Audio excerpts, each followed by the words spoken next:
Every week, the temptation to drop into shock, spring back up, and go, hello there, becomes more and more overpowering, but so far, I'm fighting it down.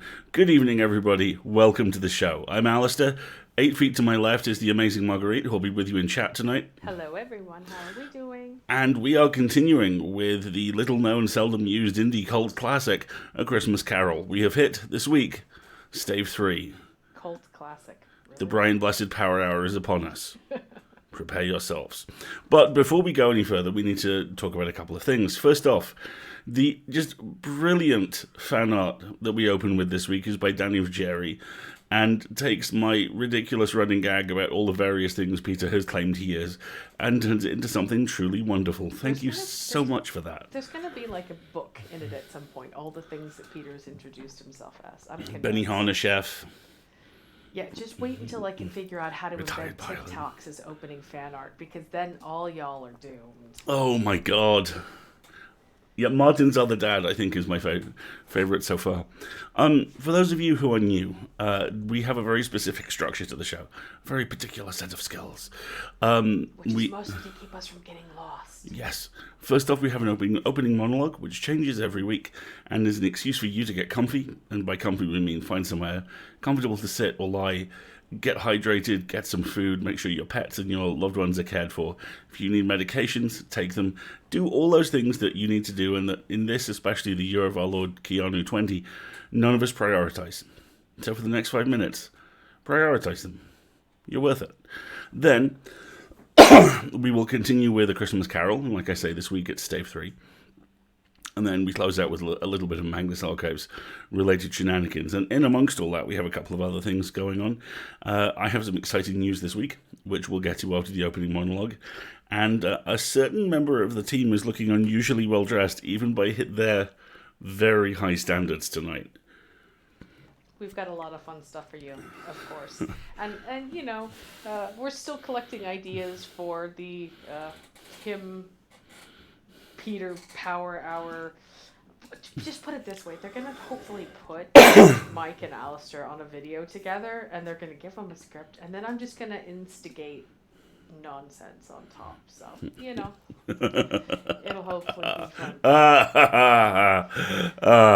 They put you in front of a live mic, honey. What can I do? Exactly. And speaking of live mics, we need to talk briefly about this week's opening monologue. Many of you are not English or from any element of the UK, and many more of you are blessed to have been born after this great cultural nightmare passed over the country. Tonight, the opening monologue is a Twitter thread by Nate Houseband Crowley, whose new book, which we've talked about with Nate on the show this year, is fantastic, and you should buy. There'll be a link in the show notes. It's about Mr. Blobby. I think Mr. Blobby needs to be its own content warning. I really... Content warning, Mr. Blobby. Yeah. Oh, I'm seeing a couple of people in the thread going, oh, no. Oh, no. Mr. Blobby was this chthonic agent of chaos that the country... Alistair, why? I had to look it up, folks. I didn't know. I lived in the blissful ignorance of Mr. Blobby. And in preparing for this stream tonight, I had to look him up. He's like the Babadook, just pinker. Yes! It's terrifying. So let's just jump straight on in. Mr. Blobby, unshaven for 3 weeks, sits glowering on the park bench at dawn. On the end of a grubby string, Noel Edmonds looks glumly up as the joggers as they hurry past. Noel Edmonds, trembling as he fixes the last tiny spar to an intricate model galleon. As the door to his study creaks open and a jolly roar sounds from the hall, he doesn't even look around. He just mouths the word, no. Great, we're 2 corpses in and you're like in 3 tweets of this string. This is going to be great. And begins to weep. Blobby and Edmonds, staring daggers at each other across a squalid bedsit. Realizing it's 11 p.m. and they've spent all evening arguing about which pub to go to, Edmonds throws a blanket over himself and extinguishes the flickering gas lantern. Blobby drinks pink custard in the dark. Noel Edmonds awakes with a gasp of horror, chained to a mountainside under a blazing sky. Lumbering up the crag, his lungs making ghastly accordion sounds as he labours, comes Blobby, his daily punishment from Zeus. Noel Edmonds inspects himself in a looking-glass. Despite his 2 centuries, his skin is flawless. Flawless as a fresh-plucked peach. Nailed to a wall behind him, the shriveled face of Blobby gazes furiously from the battered cover of an ancient VHS box. Noel Edmonds glances anxiously around a gloomy study, assuring himself that no, he is alone. Sweat streams from his brows. He can hear it again, a rhythmic, foamy boinging sound from beneath the floorboards, bearing jaunty witness to his sin. Noel... Sorry. You almost got through that. Channeling Johnny tonight. Noel Edmonds takes a deep breath and checks his pockets. The passport, the tickets are still there. The flight leaves in an hour. He will be free. He relaxes into the taxi seat, then freezes as he catches sight of the driver's spinning green eyes in the rearview mirror. Blobby staggers into the dim saloon, pockets heavy from the day's prospecting.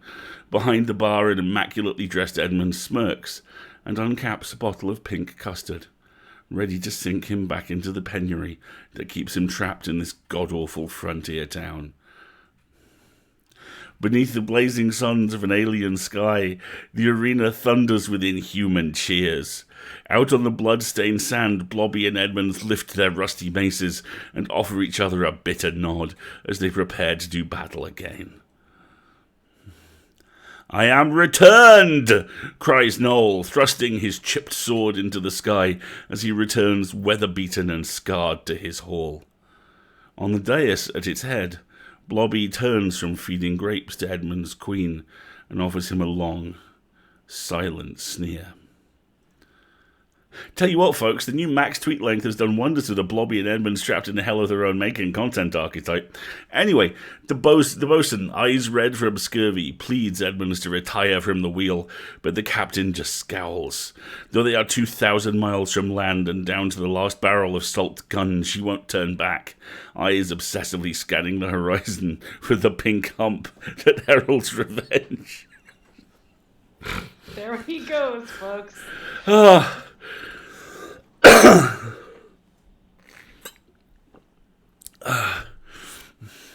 Edmonds guns the engine of the vast truck, eyes wild with the dream of escaping with its cargo of stolen gunge. Far behind him, riding ahead of a wall of dust, a globular silhouette stands atop a bladed war machine and hollers with merry rage. "What the hell are you doing?" screams Idris Elba into his headset as downtown Vancouver is obliterated by monsters. "I'm doing my best," comes Edmund's tinny voice in reply. 4 miles out to sea, a rotund pink war mech flails uselessly and makes booming fart sounds. Okay, do that one again. Nice try. "What the hell are you doing?" I was quite good. One that entered into the record. That was a pretty good Idris Elba. That was like a 4 out of 10 Idris Elba. Screams Idris Elba into his headset as downtown Vancouver is obliterated by monsters. "I'm doing my best," comes Edmund's tinny voice in reply. 4 miles out to sea, a rotund pink war mech flails uselessly and makes booming fart sounds. Edmonds bristles with rage as Blobby reveals himself with it. I love how you're corpsing and people corpsing and what on earth they are being exposed to. I have so many questions. Edmonds bristles with rage as Blobby reveals himself at the theatre's rear balcony. How does he pull off that illusion?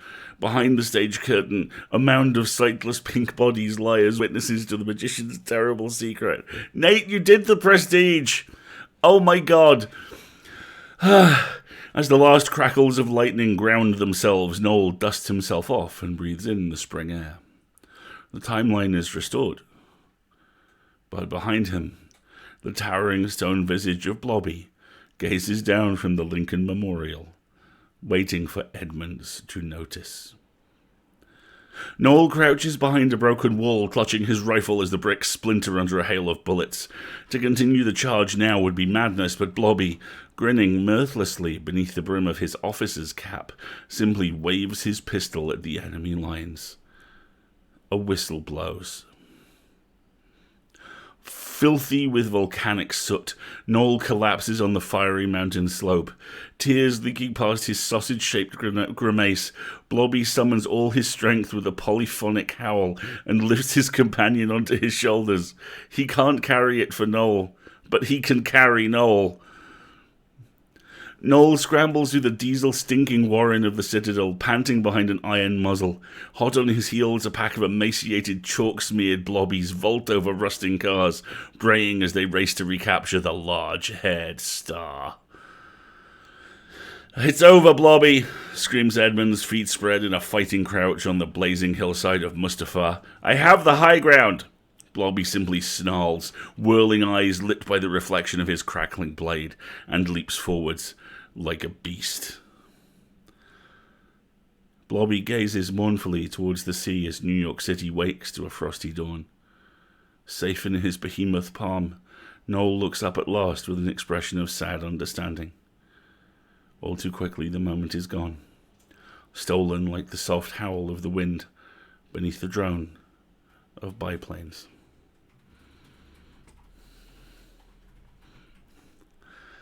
Hi everyone, welcome to the show. I have so many questions. Let's begin. What the actual fuck? Basically, this country went slightly insane in the early 1990s when Mr. Blobby was such a big thing that, as the chat has pointed out, there was an amusement park. There was Blobby World. And the whole point was that he was this violently incompetent buffoon who would show up and get in people's way. But the thing is, there was always some real malice behind it. You know, he was always just like really intent on screwing something up, and you were supposed to find it hilarious. And he was just this big pink dick, and not I'll come back in. This just big pink bastard, and you just wanted to either exorcise him or just pop him from range. You know, it was just Mr. Blobby was I firmly believe is genuinely the nadir, the absolute bottom of British culture, and I know there are many things which could arguably be worse, but there's none that were louder. So babe, I'm gonna send you a link. Oh Jesus God, why? Well, you can blame Jax because Jax is responsible for this. Apparently, you are not the only one who's been recently discussing Mr. Blobby. I've just put the link in the chat, but that's Jax's fault. It's bad. Oh God! It's bad, and they should feel bad. Oh, I'm putting that in the stream thread so you can all share. Apparently, there are quote requests unquote for video as well. You have to understand. I know nothing about this. Let's just leave it there. I know nothing about this. So this is the hell of children's Saturday programming? No. What is this? This is the hell of both children's TV and early Saturday evening light program. That weirdly British thing where you're all supposedly... Cocaine was a hell of a drug? Yeah, basically. Where you're all supposed to be getting ready to go out on the piss, but you also still want to stay in and have your curry or chips or whatever and watch the football results and watch whatever's on after it. So there would be this Larry kind of laddie type of TV show that would hit in that point. Not Going Out is the best example of that from the most recent cycle of it, which is the here are 50 people, pick one to date. Hey! Show. Seriously, I think that's the rule. Gateway drug to drunken benders? You've lived here 10 years. How much of this surprises you? Oh my England, we need to talk. Da-da-da-da-da. Oi! So that was the opening monologue. Thank you Yes. for not being horrified and still being here. Thank you, folks, for, not running. We're all kind of like, oh my god, I need to recover. You know what we need? I know what would help us recover from this. I agree with you completely. Look at the boy. Look at him. Look at his beard. Look at his adorable. Look at his costume. belt buckle. His beard's come off. I'm just gonna vamp. Have you seriously just pulled off the belt buckle? Look, no, not the belt buckle, the beard. It's fine. Okay. Look how amazing this is. Wendy, oh my God. Yeah, the spirit of Christmas presents is Yes. freaking adorable. The beard is on elastic. It's so cute. It's very incredibly adorable, and there will be much better photos in the stream show notes later tonight, everybody. We do not need a Mr. Blobby costume for Chungus. Oh my God, Scott, no. Mm-mm. Let's move on. Quickly, we must move on. So you know how to recap, where are we? So you know how the last couple of weeks we go to the "So how have you been" section? And I've been like, well, very busy. So how have you been? Very busy. We're almost there. The last full lid is almost done and will be edited by the amazing Marguerite. That's your stage name, by the way. What, huh? The amazing Marguerite. That's really boring, though. We'll come up with a good one. Okay. And out, and this, I might actually be able to get all the impossible stuff that I've been trying to get done. And we did a bunch of the Rusty Quill Gaming and Giving stuff, which was amazing and really good fun. No, sleep till Christmas, basically. Show me the body, Michael. Show me the body. So that clip has not been made. No, it has been made. That It has. It has. Exists. Excellent. It has. And also I have a book out today. The Doctor Who book is out. To bury the lead. I'm working through it in order because I'm professional. Toad's profesh. Obvs. My Doctor Who book is out.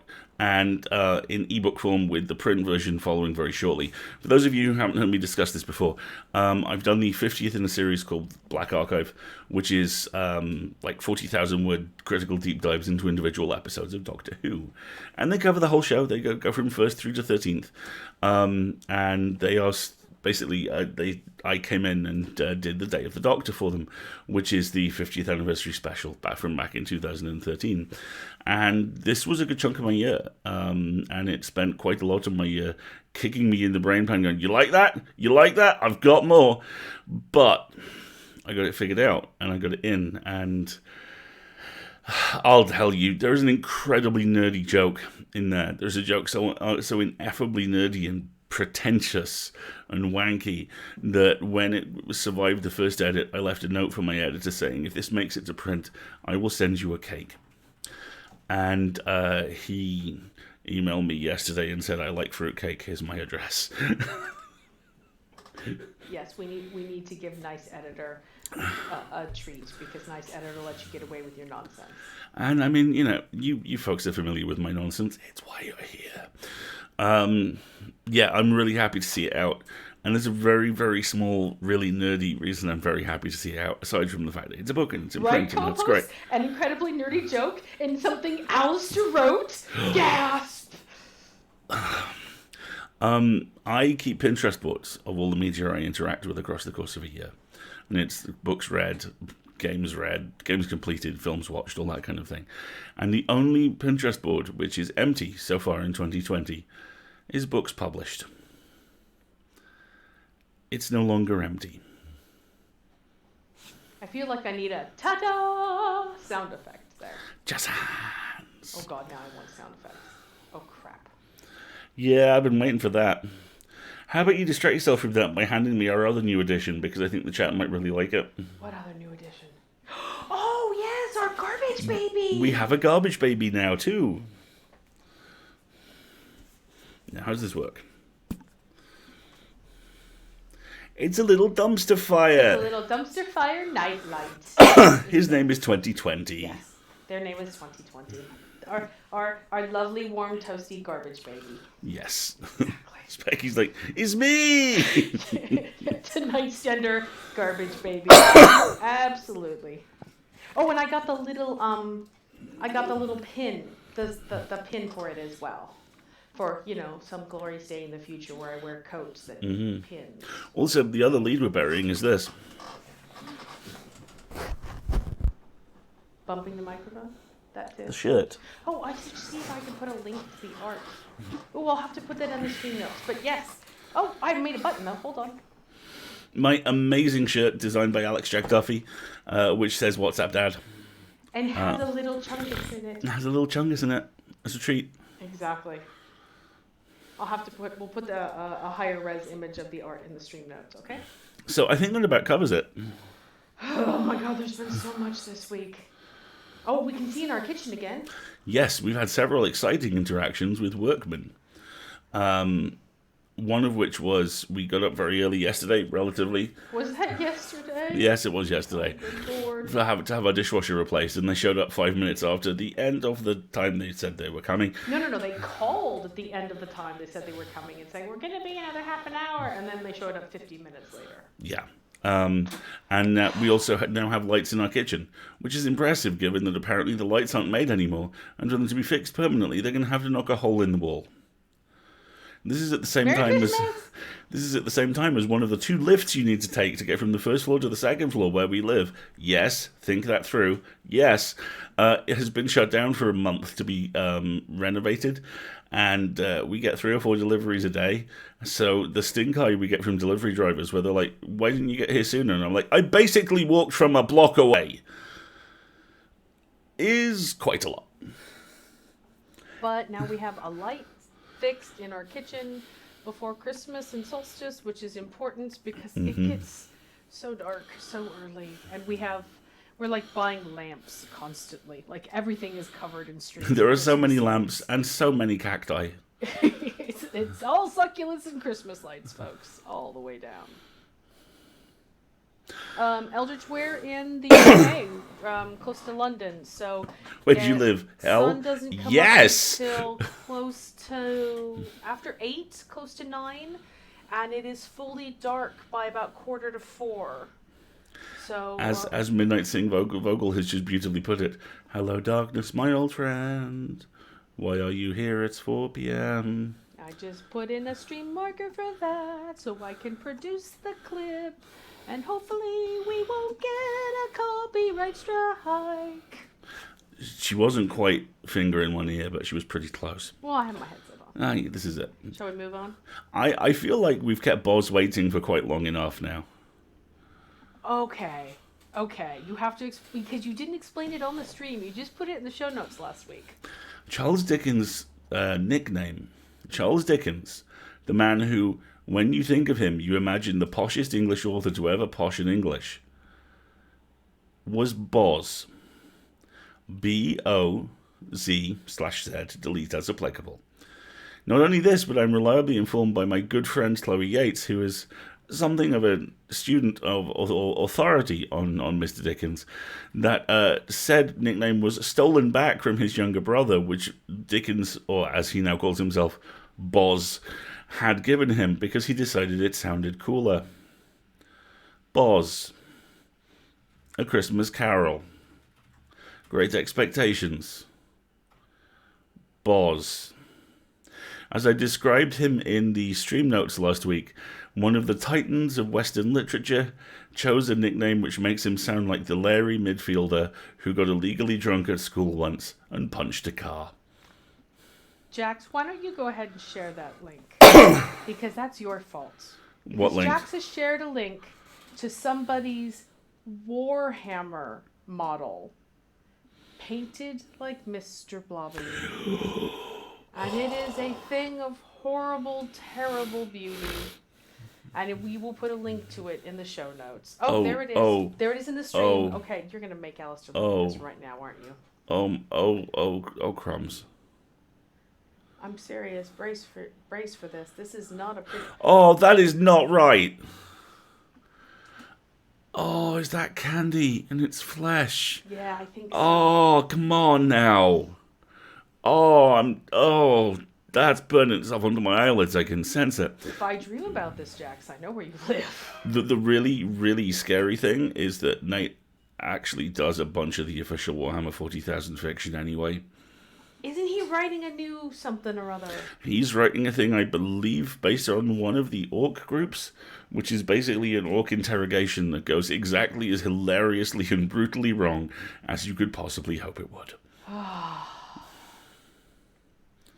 And on that nightmare fuel, I think it's time for Boz. So you give us a recap of where we were in Dixonian land, or whatever? Previously on A Christmas Carol. Bong bong. Ebenezer Scrooge is a right bastard.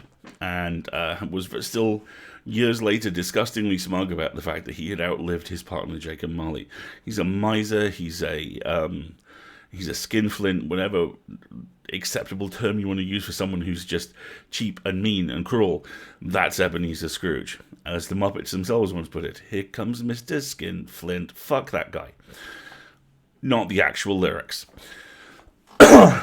He is visited one night by the ghost of Jacob Marley, who with maliciously informs him that his time is coming. And unlike Marley, Scrooge is getting one last chance, which is he will be visited by 3 ghosts, and they will show him his folly, and perhaps that will give him the opportunity to turn away. We've had the first ghost visitation, who walked him through his past, where, as a clearly gifted and clearly troubled...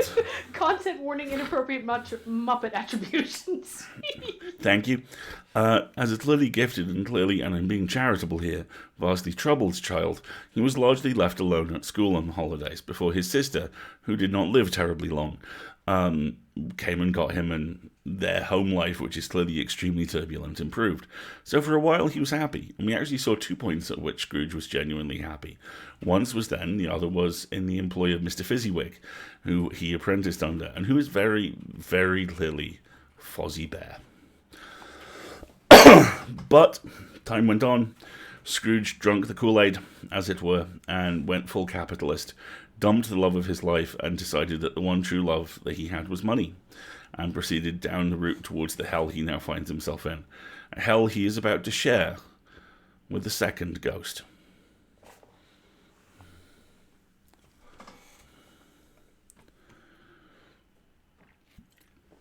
So just a reminder, everyone, there is a content warning here for basically Victorian morality, definitely the presence of ghosts, and accents. So many accents. So many accents. Accents. Thousands of them. A Christmas Carol by Boz. Not even, try again. A Christmas Carol by Charles Boz Dickens. I'll allow it. A Christmas Carol by Charles Dickens. Stave 3. The second of the 3 spirits. Awaking in the middle of a prodigiously tough snore, and sitting up in bed to get his thoughts together, Scrooge had no occasion to be told that the bell was again upon the stroke of 1.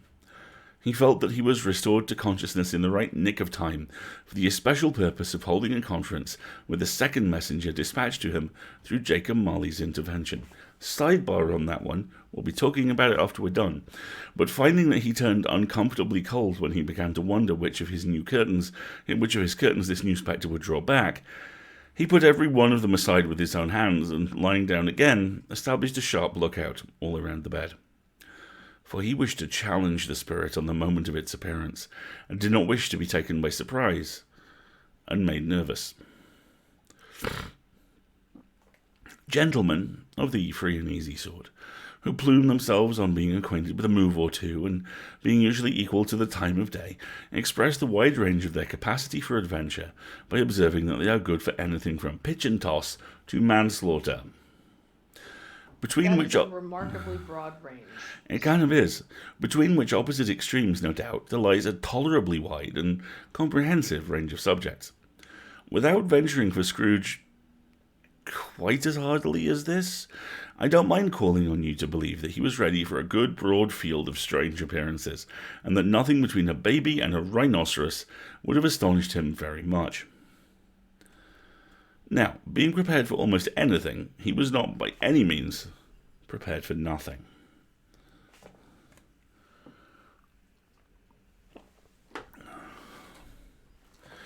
Consequently, when the bell struck 1, and no shape appeared, he was taken with a violent fit of trembling. 5 minutes, 10 minutes, a quarter of an hour went by, yet nothing came. All this time he lay upon his bed, the very core and centre of a blaze of ruddy light, which streamed upon it when the clock proclaimed the hour, and which, being only light, was more alarming than a dozen ghosts, as he was powerless to make out what it meant or would be at, and was sometimes apprehensive that he might be at that very moment an interesting case of spontaneous combustion, without having the consolation of knowing it. At last, however, he began to think, as you or I would have thought at first, for it is always the person not in the predicament who knows what ought not to have been done in it, and would unquestionably have done it too. At last, I say, he began to think that the source and secret of this ghostly light might be in the adjoining room, from whence, on further tracing it, it seemed to shine. This idea taking full possession of his mind, he got up softly and shuffled in his slippers to the door. The moment Scrooge's hand was on the lock, a strange voice called him by his name and bade him enter. He obeyed. It was his own room, there was no doubt about that, but it had undergone a surprising transformation. The walls and ceilings were so hung with living green that it looked a perfect grove. From every part of it, bright gleaming berries glistened. The crisp leaves of holly, mistletoe, and ivy reflected back the light as if so many little mirrors had been scattered there. And such a mighty blaze went roaring up the chimney as that dull petrification of a hearth had never known in Scrooge's time. Or Marley's, for that matter, or for many and many a winter season gone.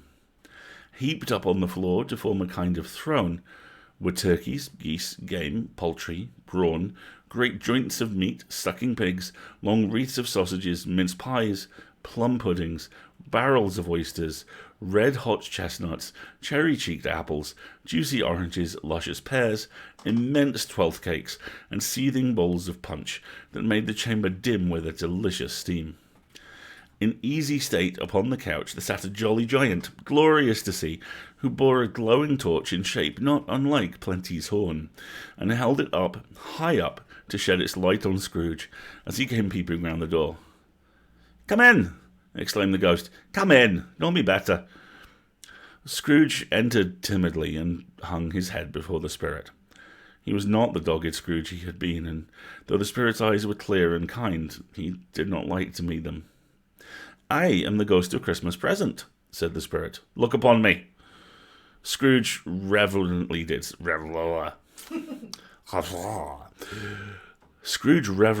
so. It was clothed in one simple green robe, or mantle bordered with white fur. This garment hung so loosely on the figure that its capacious breast was bare, as if disdaining to be warded or concealed by any artifice. Its feet, observable beneath the ample folds of the garment, were also bare, and on its head it wore no other covering than a holly wreath, set here and there with shining icicles. Its dark brown curls were long and free as its genial face. Its sparkling eye, its open hand, its cheery voice, its unconstrained demeanour, and its joyful air. Girded round its middle was an antique scabbard, but there was no sword, and the ancient sheath was eaten up with rust. "You've never seen the likes of me before," exclaimed the spirit. "Never?" Scrooge made answer to it. "Have never walked forth with the younger members of my family, meaning, for I am very young, my elder brothers born in these later years," pushed the phantom. "I don't think I have," said Scrooge. "I am afraid I have not." "Have you had many brothers, spirit?" "More than 1,800, said the ghost. "A tremendous family to provide for," muttered Scrooge. The ghost of Christmas Present rose. "Spirit," said Scrooge submissively, "conduct me where you will. I went forth last night on compulsion, and I learnt a lesson which is working now. Tonight, if you have aught to teach me, let me profit by it." "Touch my robe." Scrooge did as he was told and held it fast. And I'm going to break for a moment and go, Wendy, that is a put my sunglasses on opening of CSI Miami moment. Well done. Now you have to do the touch my robe line again. I said so. Okay. Touch my robe. Scrooge did as he was told and held it fast. Holly, mistletoe, red berries, ivy, turkeys, geese, game, poultry, brawn, meat, pigs, sausages, oysters, pies, pudding, fruit, and punch all vanished instantly. So did the room, the fire, the ruddy glow, the hour of night, and they stood in the city streets on Christmas morning, where, for the weather was severe, the people made a rough but brisk and not unpleasant kind of music, in scraping the snow from the pavement in front of their dwellings, and from the tops of their houses, whence it was mad delight for the boys to see it come plumping down into the road below, and splitting into artificial little snowstorms. The house fronts looked black enough, the windows blacker, contrasting with the smooth white sheet of snow upon the roofs, and with the dirtier snow upon the ground, which last deposit had been ploughed up in deep furrows by the heavy wheels of carts and wagons.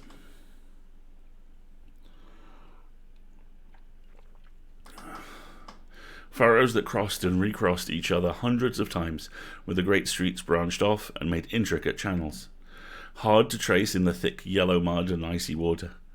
The sky was gloomy, the shortest streets were choked with a dingy mist, half-thawed, half-frozen, whose heavier particles descended in a shower of sooty atoms, as if all the chimneys in Great Britain had, by one consent, caught fire and were blazing away to their dear heart's content.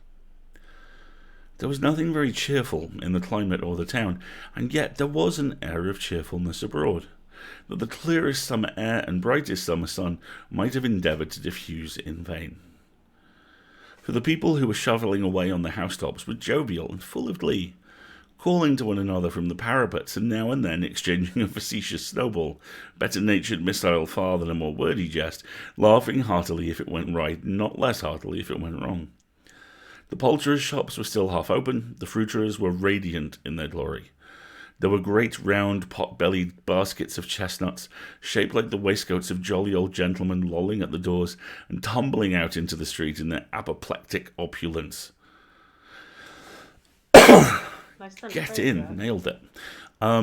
There were ruddy, brown-faced, broad-girthed Spanish onions, shining in the fatness of their growth like Spanish friars, and winking from their shelves in wanton slyness at the girls as they went by, steady on, boss, and glanced demurely at the hung-up mistletoe. There were pears and apples clustered high in blooming pyramids. There were bunches of grapes made in the shopkeeper's benevolence to dangle from conspicuous hooks, that people's mouths might water gratis as they passed. There were piles of filberts, mossy and brown, recalling, in their fragrance, ancient walks among the woods and pleasant shuffling, ankle-deep through withered leaves. There were Norfolk biffins, squat and swarthy, setting off the yellow of the oranges and lemons, and, in the great compactness of their juicy persons, urgently entreating and beseeching to be carried home in paper bags and eaten after dinner. What a lovely turn of phrase, the great compactness of their juicy persons. The very gold and silver fish set forth among these choice fruits in a bowl, though members of a dull and stagnant-blooded race, appeared to know that there was something going on, and to a fish went gasping round and round their little world in slow and passionless excitement. The grocers, oh, the grocers! Nearly closed, perhaps 2 shutters down, or 1, but through those gaps such glimpses! It was not alone that the scales descending on the counter made a merry sound, or that the twine and roller parted company so briskly, or that the canisters were rattled up and down like juggling tricks, or even that the blended scents of tea and coffee were so grateful to the nose, or even that the raisins were so plentiful and rare, the almonds so extremely white, the sticks of cinnamon so long and straight, the other spices so delicious, the candied fruits so caked and spotted with molten sugar as to make the coldest lookers-on feel faint and subsequently bilious. Nor was it that the figs were moist and pulpy, or that the French plums blushed in modest tartness from their highly decorated boxes, or that everything was good to eat in its Christmas dress. But the customers were all so hurried and eager in the hopeful promise of the day that they tumbled up against each other at the door, crashing their wicker baskets wildly, and left their purchases upon the counter and came running back to fetch them, and committed hundreds of the like mistakes, in the best humour possible, while the grocer and his people were so frank and fresh that the polished hearts with which they fastened their aprons behind might have been their own, worn outside for general inspection and for Christmas doors to peck at if they chose.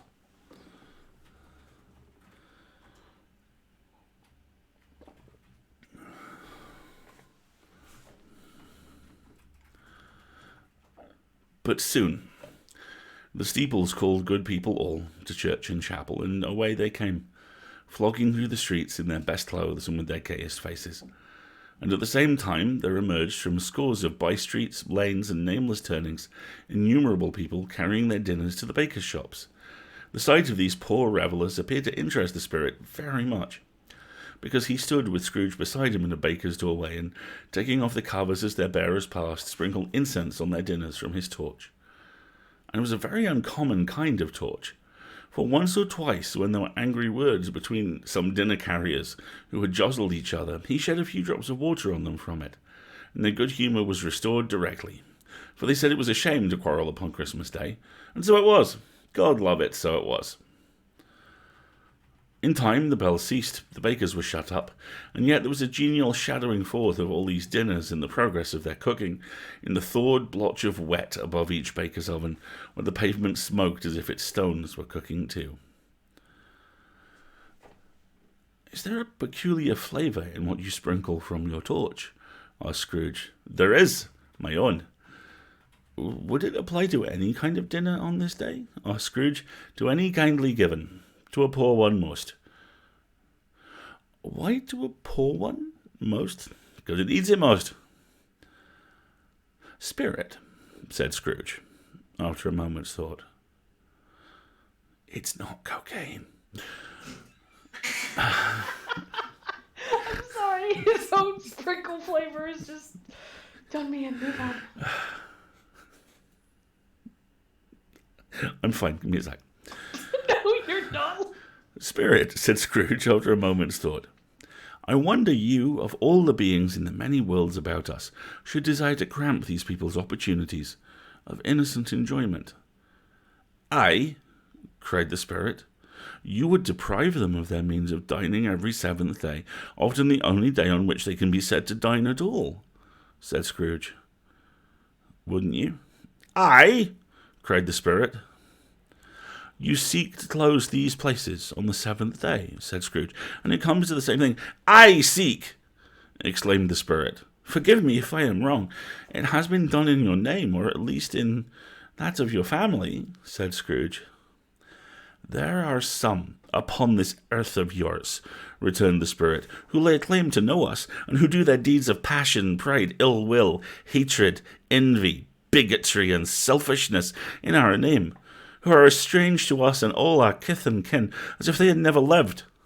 Remember that, and charge their doings on themselves, not us." Scrooge promised that he would, and they went on, invisible as they had been before, into the suburbs of the town.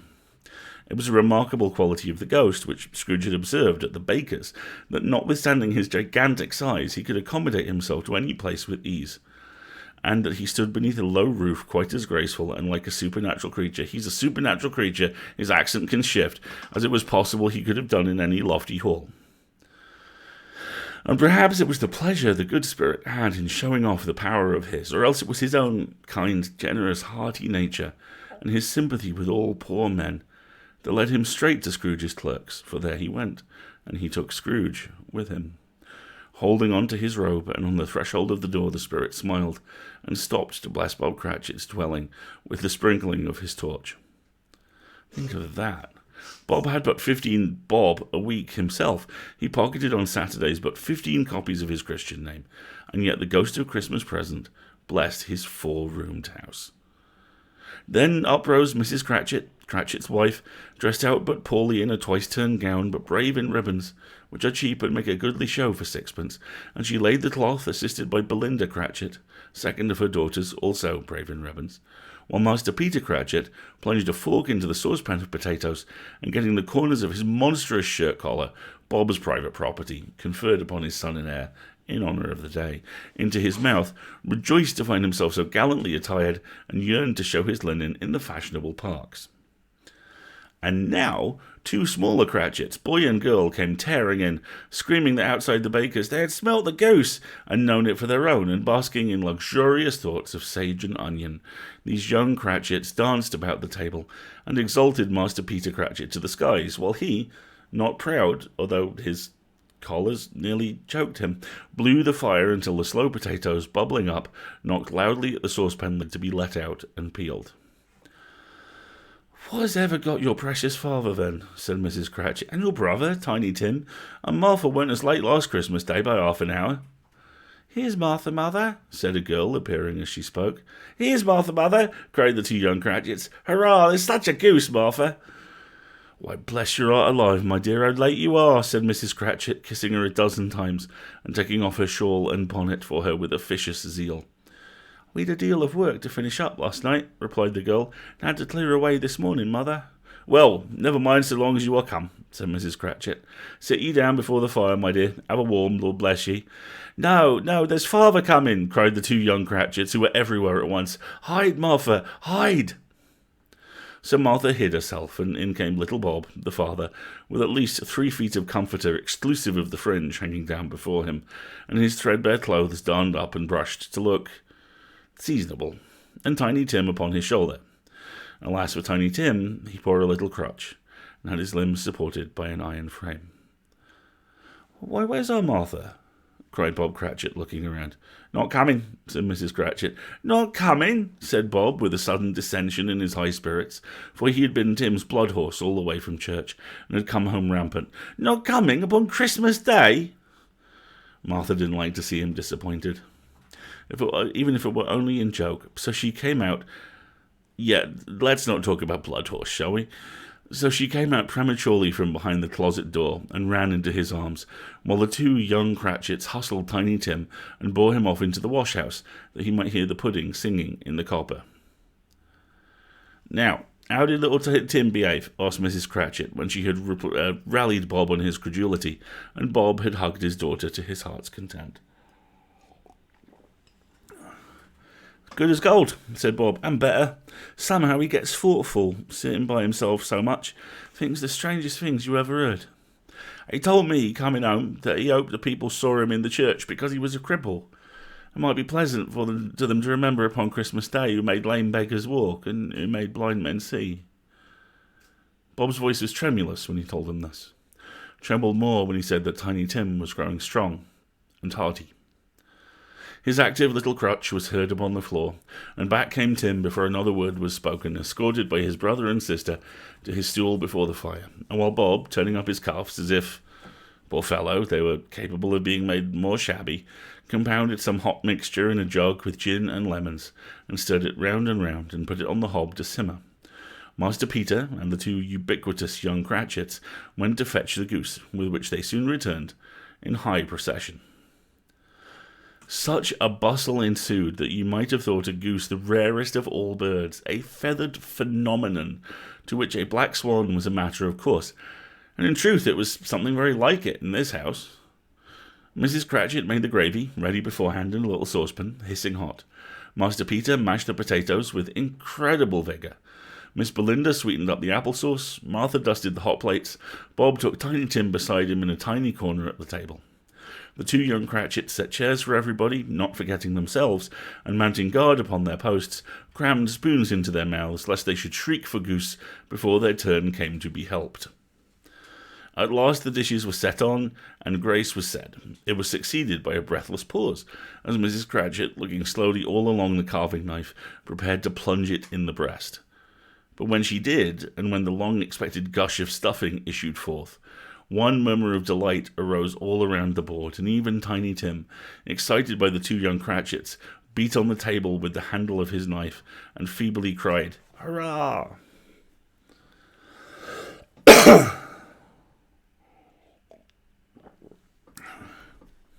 Noticing some questions about the drink choices in the chat. Yes, well, as someone's pointed out, drinking gin was probably safer than drinking the water. There was never such a goose. Bob said he didn't believe there ever was such a goose cooked. Its tenderness and flavour, size and cheapness were the themes of universal admiration.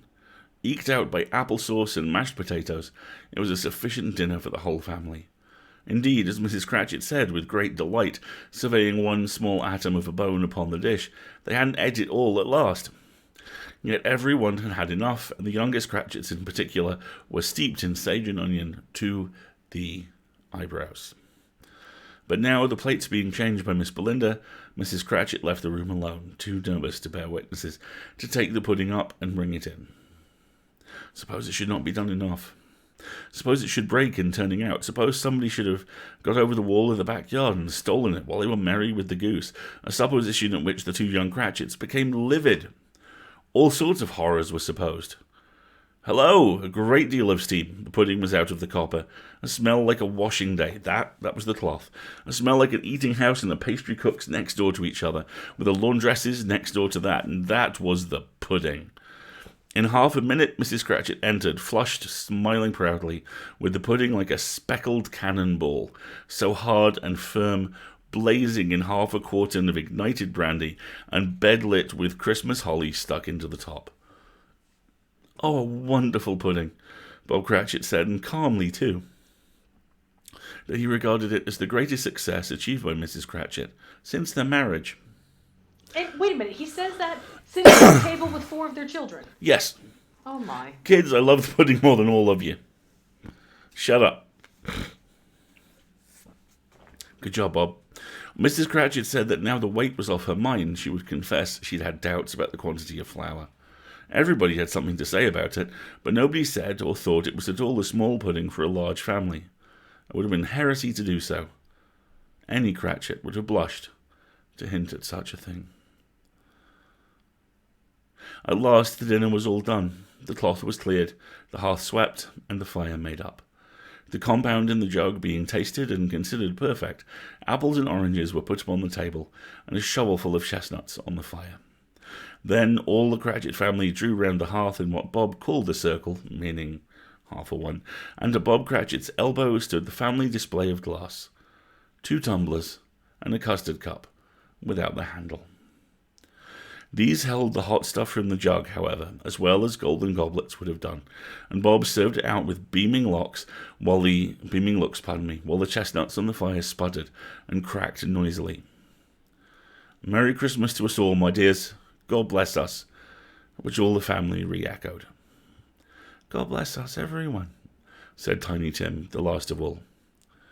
He sat very close to his father's side upon his stool. Bob held his withered little hand in his, as if he loved the child and wished to keep him by his side, and dreaded that he might be taken from him. Spirit, said Scrooge, tell me if Tiny Tim will live. I see a vacant seat in the poor chimney corner, and a crutch without an owner, carefully preserved. If these shadows remain unaltered by the future, the child will die. No, no, said Scrooge. Oh, no, kind spirit, say he will be spared. If these shadows remain unaltered by the future, none other of my race, returned the ghost, will find him here. What then? If he be like to die, he had better do it, and decrease the surplus population. Scrooge hung his head to hear his own words quoted by the spirit, and was overcome with penitence and grief. Penitence and grief. That's the goose. Penitence and grief. Pardon me. Man, said the ghost, if man you be in heart, not adamant, forbear that wicked cant until you have discovered what the surplus is, and where it is. Will you decide what men shall live, what men shall die? It may be that in the sight of heaven you are more worthless and less fit to live than millions like this poor man's child. Oh God, to hear the insect on the leaf pronouncing on the too much life among his hungry brothers lying in the dust. Scrooge bent before the ghost's rebuke, and trembling cast his eyes upon the ground. But he raised them speedily on hearing his own name. Mr. Scrooge, said Bob, I'll give you Mr. Scrooge, the founder of the feast. Founder of the feast, indeed, cried Mrs. Cratchit, reddening. I wish I had him here. I'd give him a piece of my mind to feast upon, and I hope he'd have a good appetite for it. My dear, said Bob, the children. Christmas Day. I should be Christmas Day, I am sure, said she, on which one drinks the health of such an odious, stingy, hard, unfeeling man as Mr. Ebenezer Scrooge. Oh, you know he is, Robert. Nobody knows it better than you do, poor fellow. My dear, was Bob's mild answer. Christmas Day. I'll drink his health for your sake and the day's, said Mrs. Cratchit, not for his. Long life to him. Merry Christmas and a Happy New Year. He'll be very merry and very happy, I have no doubt. The children drank the toast after her. It was the first of their proceedings which had no heartiness. Tiny Tim drank it last of all, but he didn't get twopence for it. Scrooge was the ogre of the family. The mention of his name cast a dark shadow on the party, which was not dispelled for a full 5 minutes. After it had passed away, though, they were 10 times merrier than before, from the mere relief of Scrooge the baleful being done with. Bob Cratchit told them how he had a situation in his eye for Master Peter, which would bring in, if obtained, full 5 and 6pence weekly. The two young Cratchits laughed tremendously at the idea of Peter's being a man of business, and Peter himself looked thoughtfully at the fire from between his collars, as if he were deliberating what particular investments he should favour when he came into the receipt of that bewildering income. Martha, who was a poor apprentice at a milliner's, then told them what kind of work she had to do, and how many hours she worked at a stretch, and how she meant to lie abed tomorrow morning for a good long rest, tomorrow being a holiday she passed at home. Also how she had seen a countess in the Lord some days before, and how the Lord was much about as tall as Peter, of which Peter pulled up his collars so high that you couldn't have seen his head if you had been there. All this time the chestnuts and the jug went round, and by they had a song about a lost child travelling in the snow from Tiny Tim, who had a plaintive little voice, and sang it very well indeed. There was nothing of high mark in this. They were not a handsome family, they were not well dressed. Their shoes were far from being waterproof, their clothes were scanty, and Peter might have known, and very likely did, the inside of a pawnbroker's. But they were happy, grateful, pleased with one another, and contented with the time and when they faded, and looked happier yet in the bright sprinklings of the Spirit's torch at parting. Scrooge had his eye upon them, and especially on Tiny Tim, until the last. And that is the take-a-break warning light. Right, so we are going to take a little bit of a break, everybody. Just a reminder that there will be a 1-minute timer when we come back. So if you want to step away and refresh your drinks, see the meds, feed your pets, all that good stuff, you have at least 60 seconds to do so unless you see the timer. And we will be right back.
See, even the intermission we got content for you. Miss Elias Bouchard, everybody. Also, a Manx cat. Just saying. I think I might need to put some pictures of Miss Elias Kitty up. Maybe like a Miss Elias Kitty montage for like Christmas or something. Gonna need a montage. Need a montage. Well, if I'm gonna get the final countdown stuck in my head every time the return counter. And let's face it, you are. I know. Yeah. I told you about that dream I had, right? Where I woke up in the middle of the night very upset about the fact that I had neither Final Countdown nor Magic Carpet Ride on my phone, and what on earth was I going to do if I ever went into orbit? I love you more than life itself.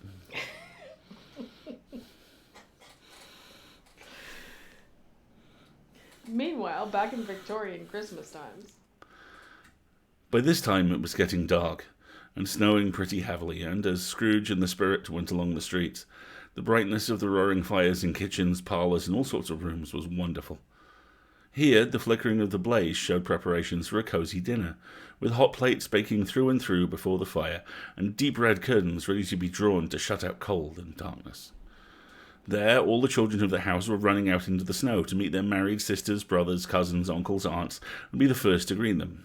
Here again were shadows on the window blind of guests assembling, and there a group of handsome girls, all hooded and fur-booted, and all chattering at once, tripping lightly off to some near neighbour's house, where, woe upon the single man who saw them enter, artful witches, well they knew it, in a glow. Really, Boz? That was a pretty strange sentence structure, but Really? I think I get the gist of it. Let's move on. But if you had judged from the numbers of people on their way to friendly gatherings, you might have thought that no one was at home to give them welcome when they got there, instead of every house expecting company and piling up its fires half chimney high. Blessings on it, how the ghost exulted, how it bared its breadth of breast and opened its capacious palm and floated on, outpouring with a generous hand its bright and harmless mirth on everything within its reach. The very lamplighter who ran on before, dotting the dusky street with specks of light, and who was dressed to spend the evening somewhere, laughed out loudly as the Spirit passed, though little kenned the lamplighter that he had any company but Christmas. And now, without a word of warning from the ghost, they stood upon a bleak and desert moor, where monstrous masses of rude stone were cast about as though it were the burial place of giants, and water spread itself wheresoever it listed or would have done so, but for the frost that held it prisoner, and nothing grew but moss and furze and coarse ranked grass. Down in the west, the setting sun had left a streak of fiery red, which glared upon the desolation for an instant like a sullen eye, and frowning lower, lower, lower yet, was lost in the thick gloom of darkest night. "What place is this?" asked Scrooge. "A place where miners live, who labour in the bowels of the earth," returned the Spirit. "But they know me. See?" A light shone from the window of a hut, and swiftly they advanced towards it. Passing through the wall of mud and stone, they found a cheerful company assembled round a glowing fire, an old, old man and woman, with their children and their children's children, and another generation beyond that, all decked out gaily in their holiday attire. The old man, in a voice that seldom rose above the howling of the wind upon the barren waste, was singing them a Christmas song. It had been a very old song when he was a boy, and from time to time they all joined in the chorus. So surely as they raised their voices, the old man got quite blithe and loud, and so surely as they stopped, his vigour sank again. The Spirit did not tarry here, but bade Scrooge hold his robe, and passing on above the moor, sped whither, not to see. To see! To Scrooge's horror, looking back, he saw the last of the land, a frightful range of rocks behind him, and his ears were deafened by the thundering of water, as it rolled and roared and raged among the dreadful caverns it had worn, and fiercely tried to undermine the earth. Built upon a dismal reef of sunken rocks, some league or so from shore, on which the waters chafed and dashed the wild year through, there stood a solitary lighthouse. Great heaps of seaweed clung to its base, and storm birds, born of the wind, one might suppose, as seaweed of the water, rose and fell about it like the waves they skimmed. But even here, two men who watched the light had made a fire that through the loophole in the thick stone wall shed out a ray of brightness on the awful sea.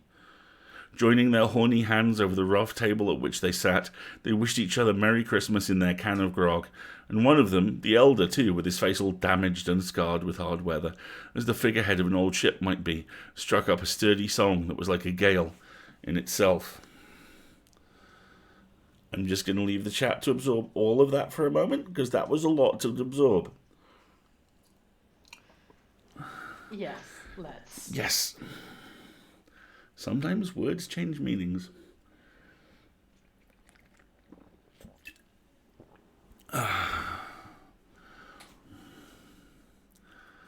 Again the ghost sped on, above the black and heaving sea, on, until, being far away, as he told Scrooge, from any shore, they lighted on a ship.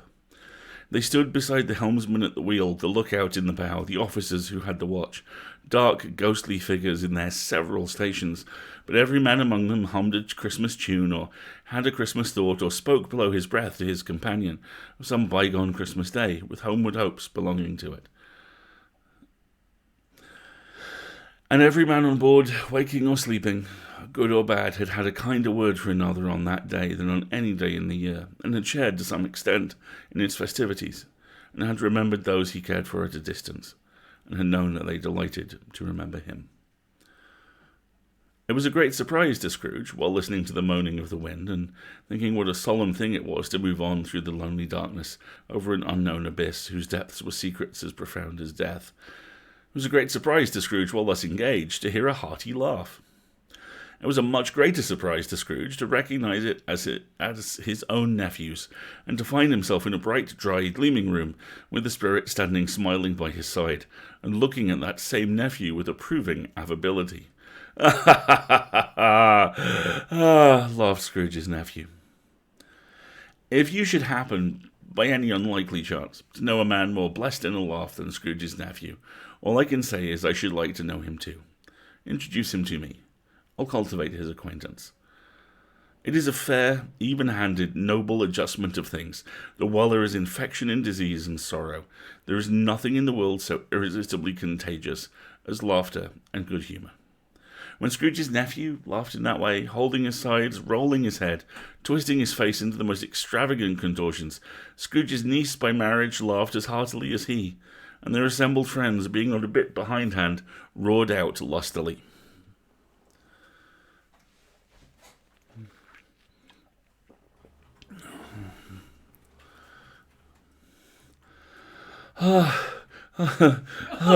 Honestly, he said Christmas was a humbug as they live, cried Scrooge's nephew. He believed it too.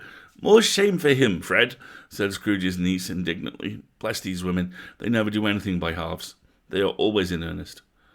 She was very pretty, exceedingly pretty, in fact, with a dimpled, surprised-looking capital face, a ripe little mouth that seemed made to be kissed, as no doubt it was, all kinds of good little dots about her chin that melted into one another when she laughed, and the sunniest pair of eyes you ever saw in any little creature's head. Altogether, she was what you would have called provoking, you know, but satisfactory too. Oh, perfectly satisfactory. Content warning, skeeve. Yeah, we're going to get Crumbs. very Victorian skeevy here for a Good moment. Lord, look at that filly. Stop it now.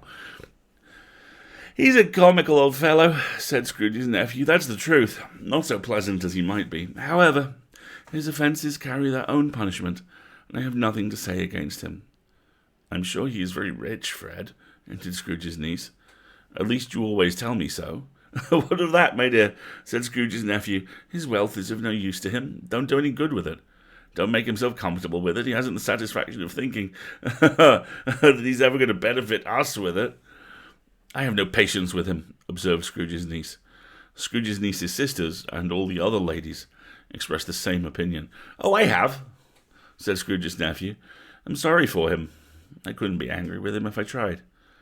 Who suffers by his ill whims? Himself, always. Here he takes it into his head to dislike us, and he won't come and dine with us, and what's the consequence? You don't lose much of a dinner. Indeed, I think he loses a very good dinner, interrupted Scrooge's niece. Everybody else said the same, and they must be allowed to have been competent judges, because they had just had dinner, and with the dessert upon the table, were clustered around the fire by lamplight. Well, I'm very glad to hear it, said Scrooge's nephew, because I haven't great faith in these young housekeepers. What do you say, Topper? Topper had clearly got his eye upon one of Scrooge's niece's sisters, for he answered that a bachelor was a wretched outcast who had no right to express an opinion on the subject. Whereat Scrooge's niece's sister, the plump one with the lace tucker, not the one with the roses, blushed. "Do go on, Fred," said Scrooge's niece, clapping her hands. "He never finishes what he begins to say. He's such a ridiculous fellow." Scrooge's nephew revelled in another laugh, and yeah. Right, ma, quit leering, Topper. Oh, it's about to get worse. Topper, she's up here.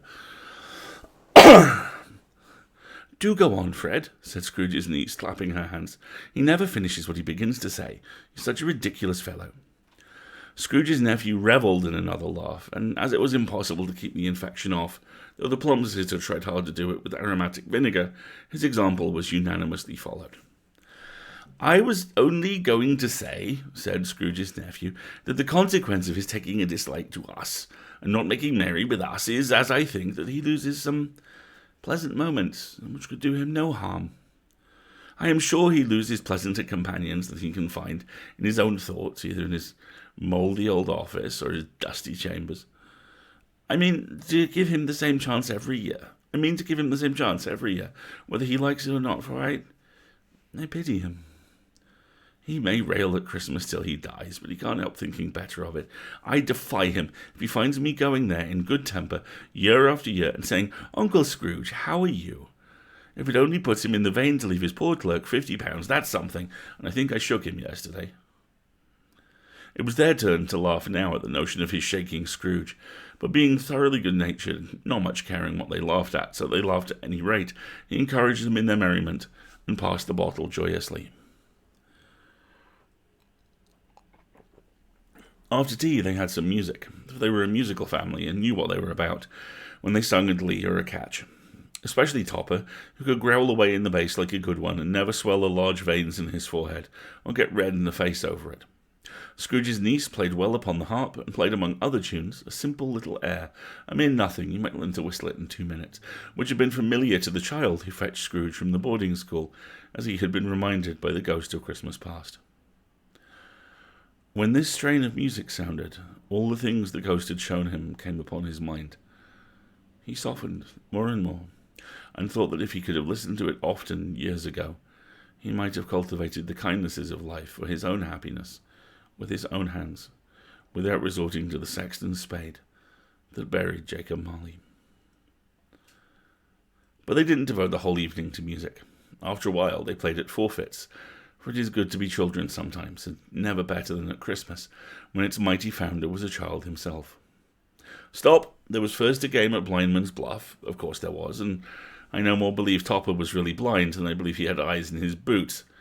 My opinion is that it was a done thing between him and Scrooge's nephew, and that the ghost of Christmas present knew it.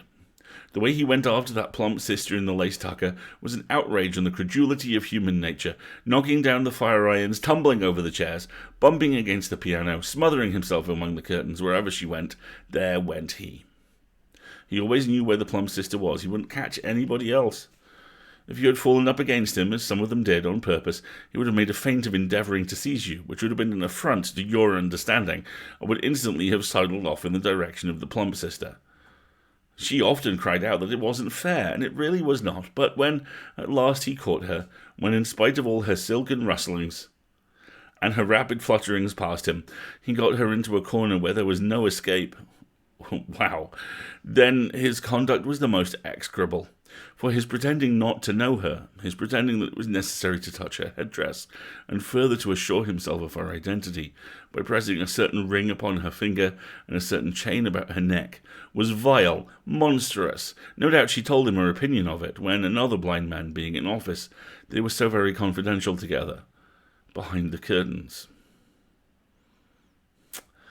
I'm going to take a moment. Okay, that was skeevy. Let's move on. Thanks for that, boss. Wow. Okay. Scrooge's niece was not one of the blind man's bluff party, but was made comfortable with a large chair and a footstool in a snug corner. The ghost and Scrooge were close behind her, but she joined in the forfeits, and loved her admiration with all the letters of the alphabet. Likewise, at the game of how, when, and where, she was very great, and to the secret joy of Scrooge's nephew, beat her sisters hollow, though they were sharp girls too, as Topper could have told you. There might have been 20 people there, young and old, but they all played, and so did Scrooge, for wholly forgetting in the interest he had in what was going on, that his voice made no sound in their ears. He sometimes came out with his guess quite loud, and very often guessed quite right too. For the sharpest needle best Whitechapel, warranted not to cut in the eye, was not sharper than Scrooge, blunt as he took it in his head to be.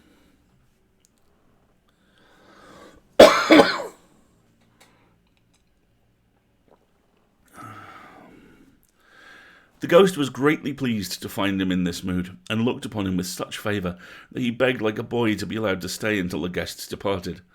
But this, the spirit said, could not be done. "Here's a new game," said Scrooge. "1 half-hour, spirit, only one." It was a game called Yes and No, where Scrooge's nephew had to think of something, and the rest must find out what, he only answering to their questions, yes or no, as the case was.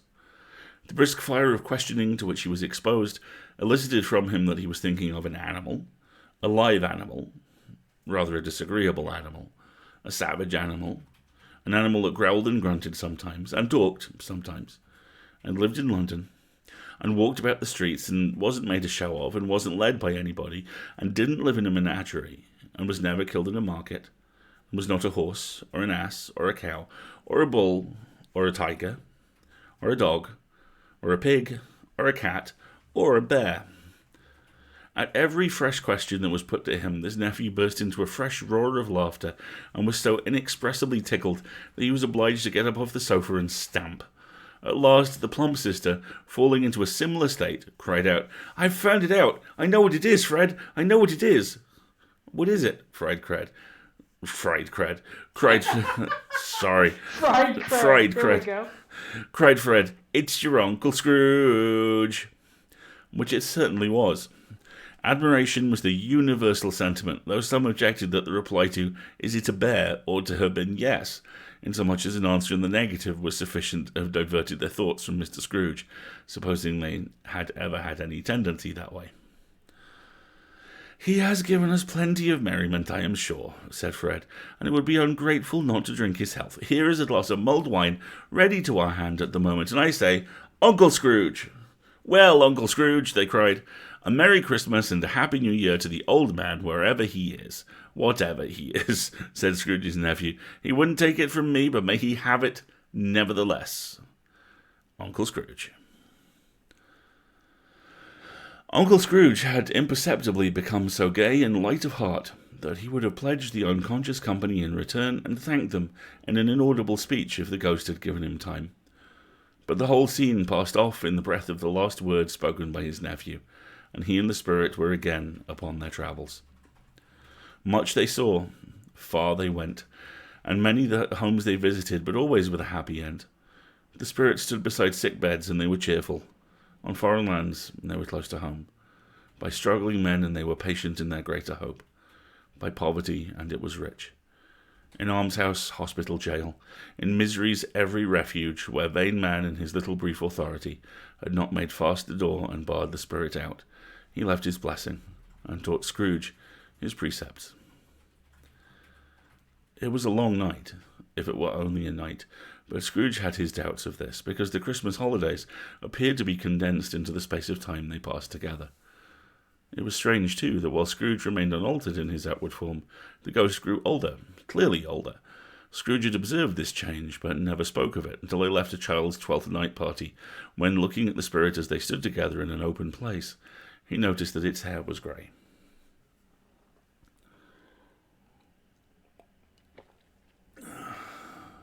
"Are spirits' lives so short?" asked Scrooge. "My life upon this globe is very brief," replied the ghost. "It ends tonight." "Tonight!" cried Scrooge. "Tonight at midnight. Hark, the time is drawing near." The chimes were ringing the 11:15 at that moment. "Forgive me if I am not justified in what I ask," said Scrooge, looking intently at the spirit's robe, "but I see something strange and not belonging to yourself protruding from your skirts. Is it a foot or a claw?" "It might be a claw for the flesh there is upon it," was the spirit's sorrowful reply. "Look here." From the foldings of its robe it brought 2 children, wretched, abject, frightful, hideous, miserable. They knelt down at its feet and clung upon the outside of its garment. "Oh, man, look here, look down here," exclaimed the ghost. They were a boy and girl, yellow, meagre, ragged, scowling, wolfish but prostrate too, in their humility. Where graceful youth should have filled their features out and touched them with its freshest tints, a stale and shriveled hand, like that of age, had pinched and twisted and pulled them into shreds. Where angels might have sat enthroned, devils lurked and glared out menacing. No change, no degradation, no perversion of humanity, in any grade, through all the mysteries of wonderful creation, has monsters half so horrible and so dread. Scrooge started back, appalled.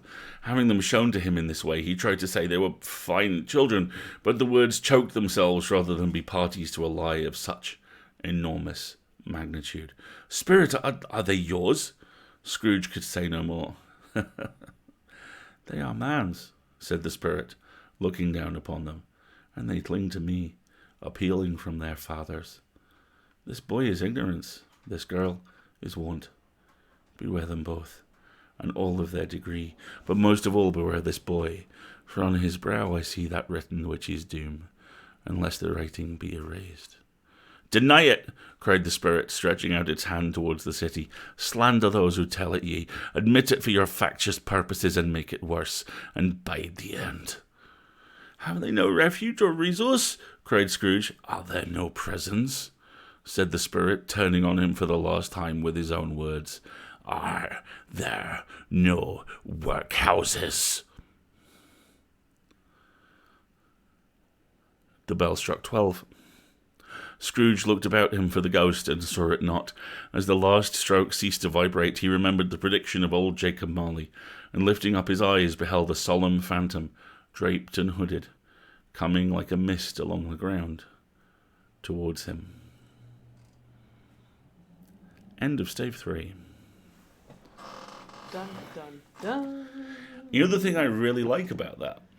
There is the thing that everyone kind of forgets with the Brian Blessed Power Hour, which is that moment at the end where it basically grabs him by the lapels and goes, "You're fucked, son."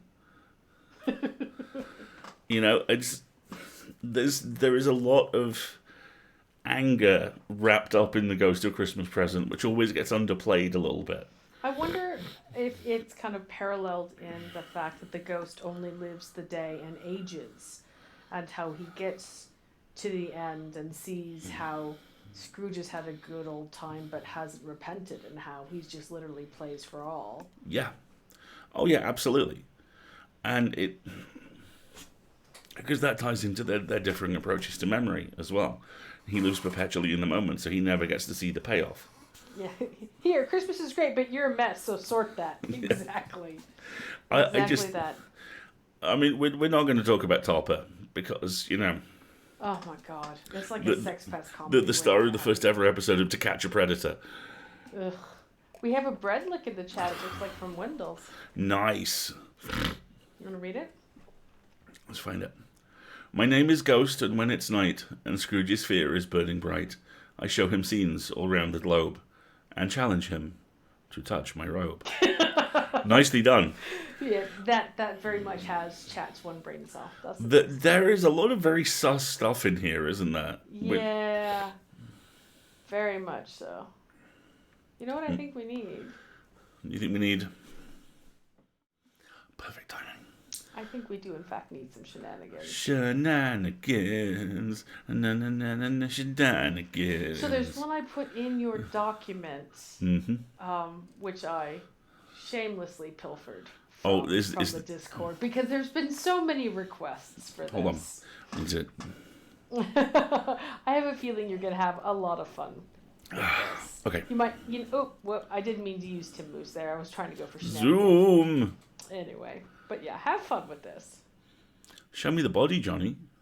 Show me the body. You could probably say that about just about anybody in the Magnus Archives these days, couldn't you? Alex is adamant that we're attempting a coup. We're not. Oh, I found more ghost chat screens where they're like calling on Rohan for revenge. I'm like, okay, I'm gonna have to step up my Among Us game and bring it the next time we play. Because it's not that Alex is hyper-competitive. Spoiler, he is. It's... He absolutely is. We need to explain this to some people in the chat what the shenanigans are. Okay, for those of you who are brand new, shenanigans is normally Magnus Archives or fan-related stuff, which normally we call from Tumblr or Twitter or the chat sometimes, or AO3. It can be short pieces of fan fiction, anything like that, but it's normally just Magnus Archives flavoured. And it is intended as brain sorbet. We actually folded it in back when we were doing predominantly horror. And predominantly when we were doing the excellent Search and Rescue creepypasta stories, and there's a few more of those now as well. Yeah, I've been keeping track, don't worry. Which are brilliant and terrifying. And the brain sorbet technique is basically is this the thing you want in your head when you go to bed at night? And if the answer is no, it will get me, then obviously you need to have something else in there instead. Hence, shenanigans. Also, this isn't just a ridiculously talented fan community. And this is an opportunity to spotlight some folks. So why would we not? And yes, absolutely, Christmas Carol is 100% a horror. Oh, good grief. Is it a horror? It's a relentless horror. Let me see if I can get a copy of the Creepypasta VOD playlist for the chat while you are... Vamping. Yes. Regarding the specific quote, "Where's the body?" There was, you will see this in RQGG. There is an Among Us game where Mike accuses me of. He calls an emergency meeting and goes, "I saw Alistair standing over a dead body." I had not killed anyone at that point.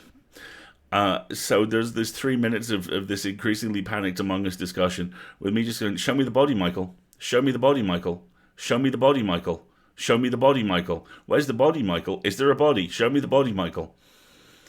And yeah, it's also beautifully bookended by there's a clip from Mike's own stream of that exact game where I am pursuing him, and he's like, "Oh no, I'm really sorry. I hope Alistair isn't the killer." And then I kill him, and he's just like, "I was right."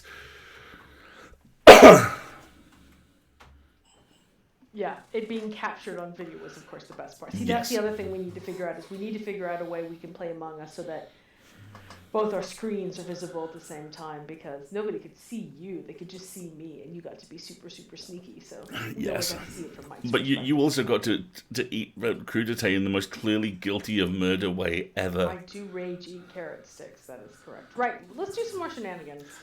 Okie dokie. Start with the one by Radios and Recordings. Radios and recordings. Hold on, I'm just looking at my notes. See how many times you corpse tried to read through these 3 sentences. Let me check my notes. Da.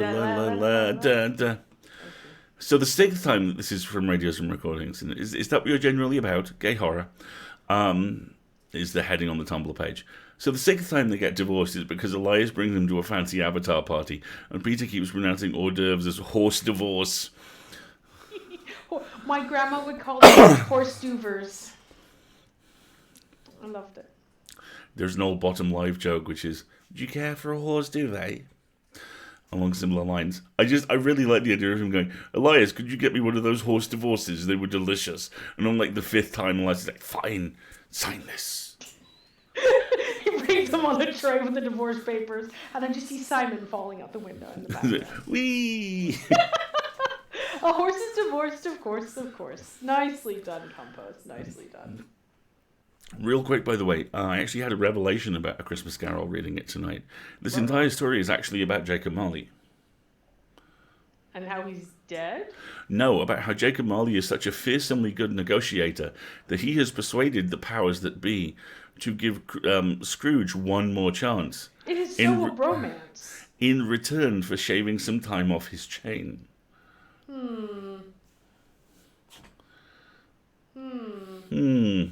Azalia posted a link in the chat earlier about there being like a good follow-up story that was told.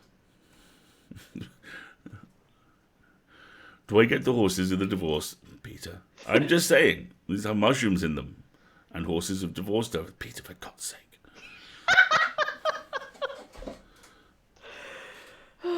Oh, the cheese one was called fromage divorces. That's it.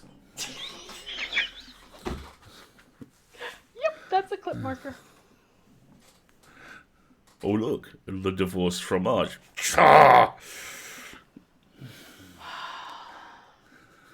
Are they objet d'equestrian? Horse things. Horse things. Hello, my name is Kit Kat. This is not a dream. Oh, do you know what it's like to be named Chlamydia for a year? Okay, for those of you who are far too young, we are making reference to the horrible cult classic Hudson Hawk. The movie which earned Bruce Willis the nickname Orson Willis. Really? That and Striking Distance were the two where he decided he really wanted to direct. With Nails, Richard E. Grant's fantastic film diary of that period of his career, the chapter for Hudson Hawk literally opens with the line, "Oh, my dears, where to begin?" I just remember the airbags. Can you fucking believe it? Because apparently the writers or the director just decided they weren't going to try and justify Five Tone being alive at the end of the movie, so he just spontaneously shows up alive? Yep. Oh, yeah. We don't own that on Blu-ray. We need to do something about that. That movie is horrible, and I love it so much. Yes. Would you like to swing on a... All right. I thought someone was lying to me when they described it. Yes, Hudson Hawk sounds like someone has lost a bet to describe a really unconvincing and weird movie. And yet it's all in there. And yet it's... well, there are a lot of things in there. Perhaps all of them. Eating microwave sushi with the rest of us. Bunny! Ball. We could do this all night, and we probably will. We need to stop. Okay, there's another shenanigan. Go read it. This is from I love Tumblr names, by the way. This one is, what is a blogger? A miserable little pile of obsessions. This is a thread which has been blogged by Ray of Sarcasm, the original, and it's various people in it. First one is Twin Liches. I always assumed Jonah Magnus does the eyes transfer himself once he gets too many wrinkles, but that man is such a wimp about death, I refuse to believe he doesn't have a backup plan in case of a spontaneous heart attack. Can you imagine being the person on Jonah Magnus's emergency contact list? The hospital calls you to regretfully inform you that James Wright has had a heart attack this morning. We're very sorry for your loss. And suddenly you're in a race against time to find the hottest office twink of the decade and tear his fucking eyes out. Yeah, I knew you wouldn't be able to get through that. The next one is from I Am Number 3. It's Peter. Peter is his emergency contact. Imagine the additional hilarity of him running around trying to accomplish this while avoiding all human contact. And the follow-up is, imagine Peter trying to subtly get in to get James Wright's eyes out, only to be hopelessly mired in bureaucracy. He probably just gives up, like, I'm his husband. See? It says right here on this divorce paperwork. Can I see him now? Okay, but also consider Peter is trying to do this as quickly as possible, so he can just get back to his ship and not have to interact with people again till his annual date / alimony negotiation.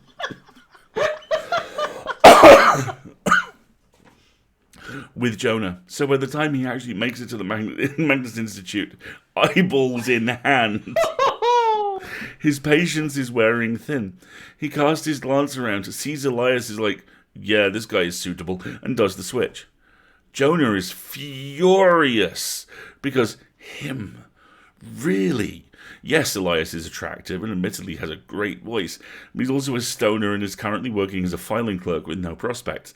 Now Jonah has to make his sudden rise to head of the Institute, not look wildly suspicious. Peter probably just shrugs like, maybe don't die so suddenly next time. Jonah, of course, wants another divorce for this comment alone, despite the fact that they are already currently divorced. Back to Twin Liches. Body snatching the stoner twink was actually negligence on Peter Lucas's part. He's such galaxy brain, I don't know how to handle this. And finally, Ray of Sarcasm, the original, with, as someone who has no idea what fandom this is or which show or what any of the context of this would even look like, I had a trip reading this. Then we have the hashtags eyes.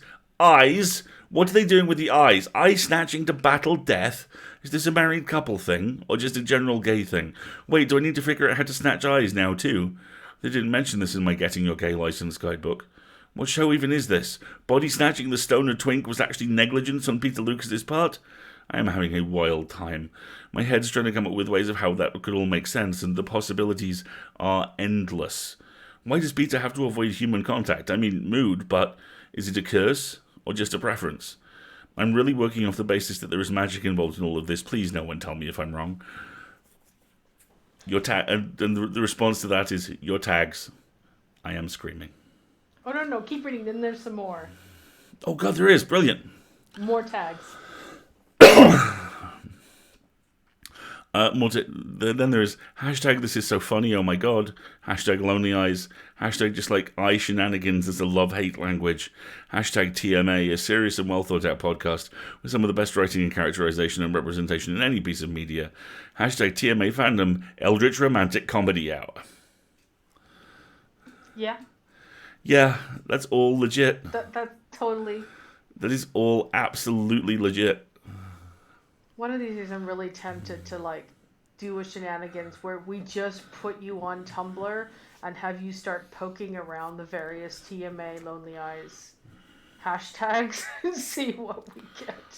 That would be so horrifying and fabulous. I'm almost half tempted to do a Reddit in character, do AMA in character. Oh my god, a Peter Lucas AMA! Martin, type blah blah blah blah blah blah blah. Martin, tell them no. Martin, what is... Oh god. Martin, reply with a GIF.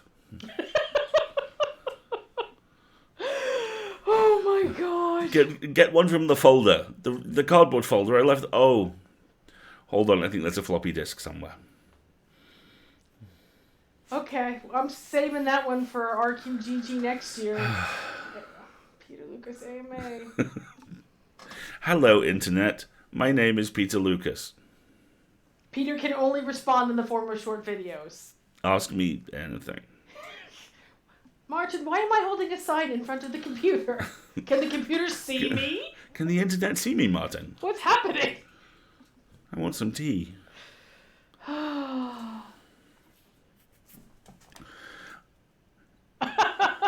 Can you imagine writing a really good horror story and the next thing you know everyone has decided your scary characters are married and also it's a workplace comedy? Have you ever noticed how Johnny has that slightly kind of pained look sometimes? I kind of think that's your fault. That and all your impressions of him. You should do some more. We have to get some more good impressions of John that Alistair can do. No. Fuck you. Statement begins. Oh, dear Mr. Lucas, I'm about to enter my first divorce and I am very nervous. Do you have any tips? Several. You're going to want to sit down. Oh. And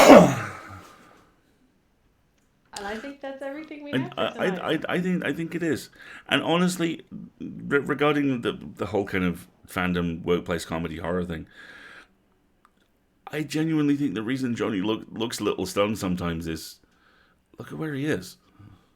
Look at where Magnus is, and the amazing community that's grown up around this, and the sheer scale of it.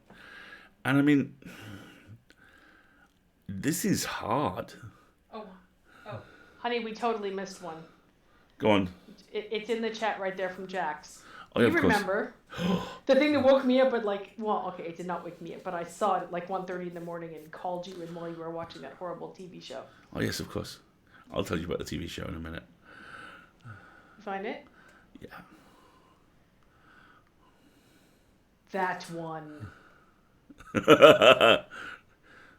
Peter. What are those? Oh, these are my Crocs. Ugh. Yes. Let's put that in the show notes. Yeah, okay. Yeah, he is just sexy on everything. Sexy on everything.